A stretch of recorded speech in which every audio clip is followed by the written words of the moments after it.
आपने कभी आइसबर्ग देखा है जिसका 10% का हिस्सा समुद्र के ऊपर होता है और 19% हिस्सा हमें समुद्र के अंदर जाने के बाद पता चलता है। ठीक उसी आइसबर्ग की तरह अभी हमारी इंडिया की सिचुएशन भी कुछ ऐसी है, जहां हम लोग देखते हैं कि इंडिया सुपर पावर बनने जा रहा है। It is a developing country. India tech, space, games सब चीजों में धीरे धीरे ग्रो कर रहा है। बट वहीं इंडिया की कुछ ऐसी प्रॉब्लम्स हैं जो लोग हम जानते हैं, समझते हैं, बट उन चीजों को कभी भी अप्लाई नहीं करते हैं। इसकी वजह से आज पूरी दुनिया इंडिया वालों को भर भर कर गालियां दे रही है। ये आदमी पोलैंड में था, फिर एक अमेरिकन टूरिस्टर आया और इसके पास जाके बोला कि तुम पैरासाइट इन्वेडर हमारी कंट्री में क्यों आते हो।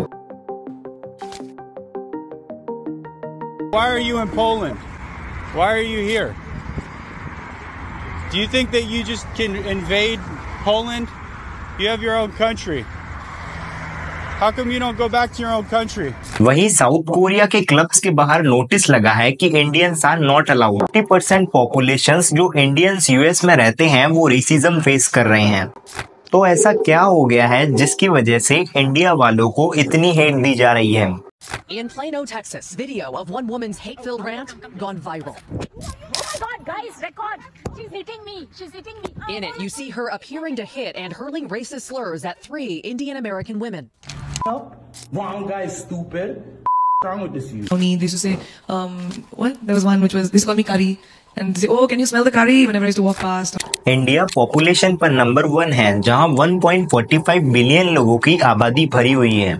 अब इनमें से कुछ लोग ऐसे हैं जिन्हें आप कितनी भी गंदी सिचुएशन में डाल दो, वो उस पर फनी कमेंट्स बना देंगे, गाली दे देंगे या India is not for beginners लिख देंगे, क्योंकि इन लोगों की मेंटेलिटी बहुत ज्यादा बैकवर्ड है। इंडियंस की वजह से बाकी इंडियंस को भी प्रॉब्लम फेस करनी पड़ती है। वो हम पर थूकने लगा, गालियां देने लगा अरबिक में और कहने लगा go back to India you dirty Indians. He said I will send you back to India, go out. लोग ये थोड़ी ना कहेंगे कि उस बंदे ने मेरे साथ ये किया है, लोग पूरे इंडिया को रिप्रेजेंट करते हुए कहेंगे। तो चलिए अब समझते हैं उन फैक्टर्स को जिसकी वजह से इंडियंस को इतना रेसिज्म फेस करना पड़ रहा है।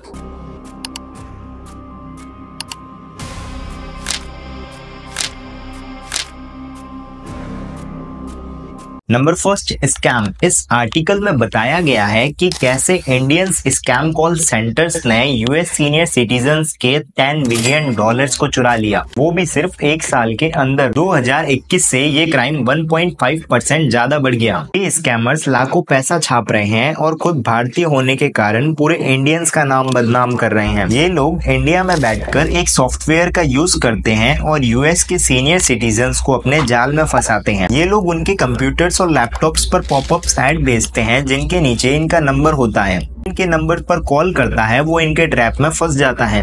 इंडिया में ऐसे ही 100 से भी ज्यादा स्कैम कॉल सेंटर्स हैं। अब आप ही बताओ, यूएस के सिटीजन्स जिनकी पूरी लाइफ टाइम मनी को ये एक बटन क्लिक करके गायब कर रहे हैं, क्या उनके लिए किसी इंडियंस के प्रति कोई रिस्पेक्ट होगी? ऑब्वियसली नहीं। आप देश के बाहर कुछ भी गलत करते हैं तो आपको आपके नाम से नहीं जाना जाएगा, आप किस कंट्री से बिलोंग करते हो उससे रिप्रेजेंट किया जाएगा। बट एज अ इंडियन आप उन लोगों के सामने जाओगे तो वो आपको उन्हीं लोगों की तरह समझेंगे जिन लोगों ने उनके साथ स्कैम किया है। To bring your attention to another such issue, bullying.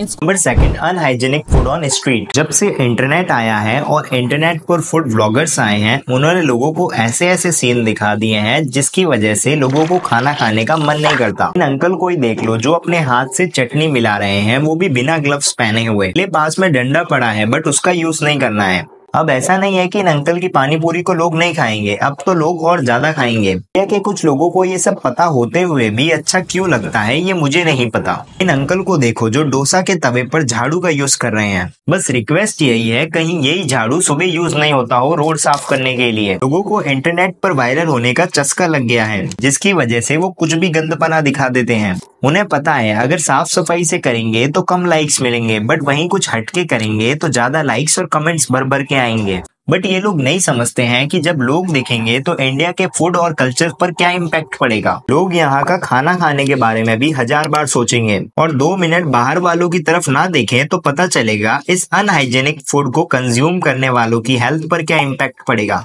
अब ऐसा नहीं है कि सारे ही स्ट्रीट फूड ब्लॉगर ऐसा करते हैं, कुछ इतना हाइजेनिक का ख्याल रखते हैं, उनको सैल्यूट है। Number 3, pollution and cleanness. ये इंडिया का सबसे ज्यादा वीक पॉइंट है क्योंकि यहाँ पर गवर्नमेंट भी कुछ नहीं कर सकती है। क्योंकि इस पॉइंट में गवर्नमेंट से ज्यादा लोगों को सुधारने की जरूरत है। फॉरेनर्स जब इंडिया के बारे में सोचते हैं तो उनके सामने वही गरीबी, गंदगी, भुखमरी वाली इमेज बनती है। मानो या मत मानो, India third most polluted country है। इसे वर्ल्ड डर्टीएस्ट कंट्री भी कहता है। यहाँ लोग अपने हीरोज को देखकर जगह जगह पिचकारी छोड़ते हैं, भले चाहे वो स्कूल्स हो, हॉस्पिटल्स हो या कोई पब्लिक प्लेस। उन लोगों को लगता है गुटखा करके पिचकारी छोड़ना कूल है। ये तो कुछ नहीं, इंडिया में आपको हर जगह कचड़े के ढेर मिल जाएंगे। डस्टबिन का यूज ऐसा लगता है जैसे इंडिया में बैन है। यहाँ पर दीवारों पर मूतना और घास वाली जगह में हगना बहुत कॉमन है। और कुछ फॉरेन चैनल्स इंडिया की इस गरीबी को महामारी दिखाकर व्यूज बढ़ाते हैं, जिसकी वजह से लोगों के दिमाग में इंडिया के लोग चोर, अनएजुकेटेड, अनसिविलाइज्ड, अनहाइजीनिक लगते हैं। Number 4, obsession with white skin. आपने ये कई बार देखा होगा कि इंडियंस फॉरेनर्स को देखकर बौखला जाते हैं, वो भी एक सेल्फी लेने के लिए। लोगों को लगता है कि फॉरेनर्स के साथ एक सेल्फी लेना अचीवमेंट की बात है। वो लोग खुद बताना चाह रहे हैं कि गोरे लोग हमसे ज्यादा सुपीरियर हैं और उनकी कभी कभी यही हरकत फॉरेनर्स को भी पसंद नहीं आती है। कुछ इंडियंस तो फॉरेनर गर्ल्स के साथ मिसबिहेव करते हैं, उनको बिना पूछे हाथ लगाते हैं और ऐसा बिहेव करते हैं कि उनको भी अनकंफर्टेबल फील होता है। Harassed and manhandled by a group of men in Delhi during Holi celebrations. A video of the incident, which has now gone viral on social media, has sparked outrage and calls for tough action. The accused men are seen grabbing her and smearing colors on her face, and one of the boy even smashed an egg on her head. और अगर India में कोई सुंदर foreigner लड़की दिख जाए तो वहाँ पर इंडियंस की भीड़ जमा हो जाती है। वहीं कोई इंडिया वाला फॉरेन में जाएगा तो ऐसा नहीं होता, क्योंकि इंडियंस की ये बात इतनी डीपली बैठी हुई है कि गोरे लोग हमसे ज्यादा सुपीरियर हैं। कुछ इंडियंस का तो अभी भी वही सालों पहले वाला स्लेव माइंडसेट है। दूसरी तरफ इसको बढ़ावा देते हैं ये क्रीम्स वाले, तो हमेशा काले लोगों को गोरा होने को बोलते हैं कि आप ये क्रीम लगाओ। इसकी वजह से इंडियंस में गोरे लोगों के प्रति और रिस्पेक्ट बढ़ जाती है। Number 5, rapes. Thomas Reuters poll ने कहा था कि India one of the most dangerous country है वुमेन के लिए।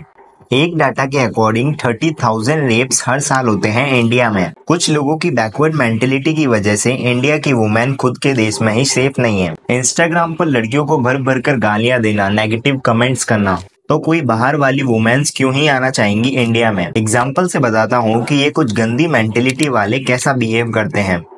ये एक फॉरेन यूट्यूबर है जिसने वीडियो अपलोड करके बताया कि कैसे जब वो अपने हॉलीडेज में इंडिया घूमने गई तो उसे सेक्सुअल हैरेसमेंट जैसी प्रॉब्लम फेस करनी पड़ी। We already know about 2 months ago I got to India and I spent over 3 weeks in India. Started happening. Men just random passing by with Livia right there reached out and grabbed me, were touching me, groping me.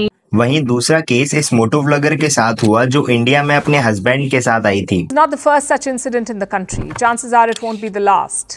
Every 18 minutes, a woman is raped in India. This is data from the government of India, and this incident has sparked a fierce debate on social media about women's safety and women tourists. Or are these heinous incidents doing that? In 2023, a Korean vlogger was sexually harassed in Rajasthan. That same year, a Dutch tourist was molested and stabbed in Goa. India के कुछ लोगों की वजह से पूरा world India को बुरी नजरों से देखता है। जहाँ कुछ लोग मेहनत करके इंडिया का नाम रोशन कर रहे हैं, वहीं देश में बैठे इतने गंदे माइंडसेट वाले लोग देश को अंदर से खोखला कर रहे हैं।